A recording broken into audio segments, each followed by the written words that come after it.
A story of fame, collapse, and the quietest comeback in pop history.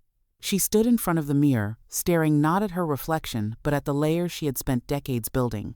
Platinum wigs, diamond-studded lashes, red lips that never trembled.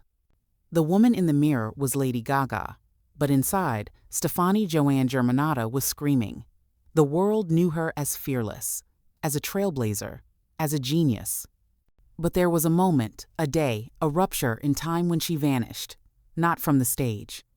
Not from the charts, but from herself.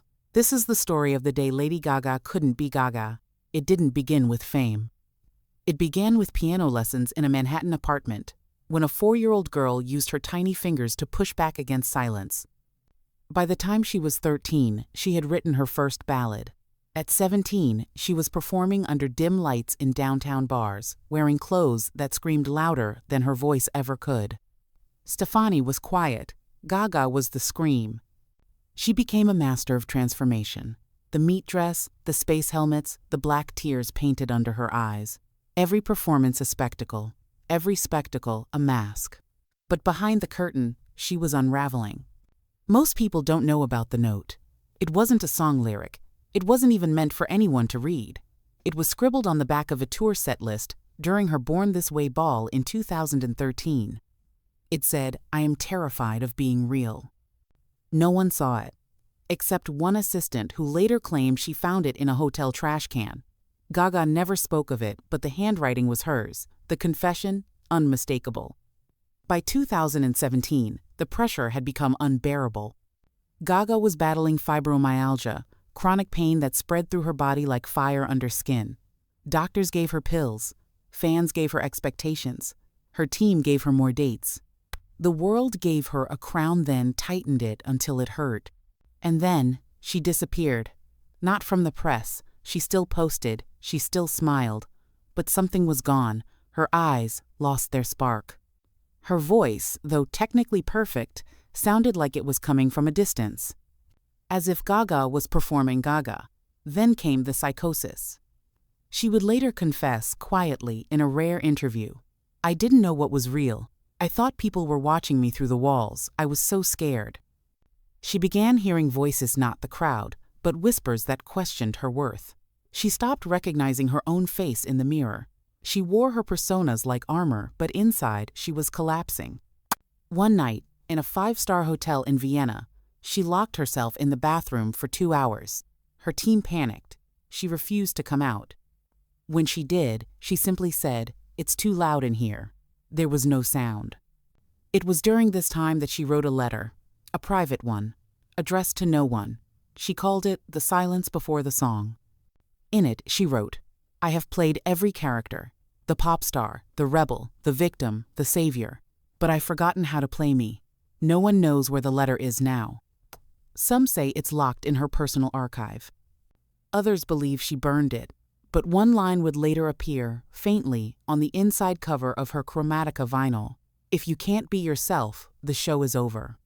She canceled 3 shows in 2018. The official reason was medical concerns. But one dancer, anonymously, described the moment she broke down backstage. She was in full costume, eyes painted, glitter lips, but she was crying like a child who'd lost her home.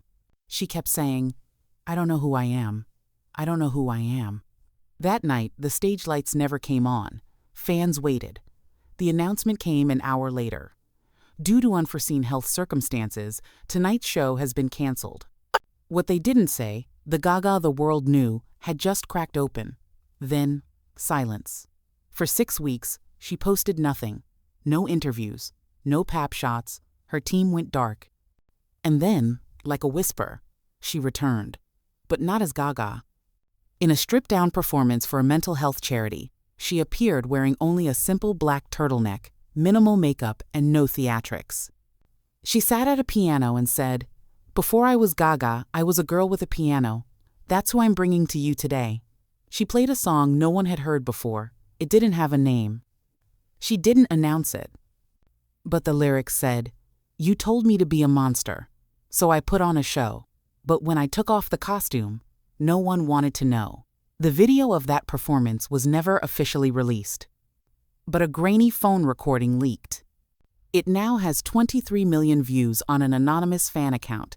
Gaga never acknowledged it, but she never denied it either. In the years that followed, she focused more on advocacy. Born This Way Foundation expanded. She gave fewer interviews. When asked about her personas, she responded, "They served me until they didn't." But once, during a tour, she paused mid-set. The audience thought it was for dramatic effect. But she whispered into her mic, barely audible, "Sometimes I miss being Stefani." It was the only time she broke character on stage. Fans screamed, lights flared, the moment passed. But in that breath, she was real. The comeback wasn't loud. It was quiet. A silent rebuild, therapy, music. Friends who called her by her real name. A dog that slept on her chest when she couldn't breathe. A new album, raw and unfiltered, never released. A journal full of unsent letters. And one final performance years later, Gaga appeared at a private benefit for young mental health survivors. She sang 911, the song she once said saved her life, but this time she changed one line. Original, "My biggest enemy is me, pop a 911. Live version, "My biggest enemy was me, and now I'm free." No one noticed, except the ones who had lived it too. The world still knows her as Lady Gaga, the icon, the legend, the queen of transformation. But somewhere behind the lights, in a quiet room filled with old notebooks and piano keys, lives Stefani. She no longer hides. She just doesn't need to prove anything anymore. And if you ever hear a song that sounds like it was written with shaking hands and a breaking heart, it might be the one she never meant to release. If you enjoyed this story, make sure to like the video and subscribe for more powerful stories you've never heard before.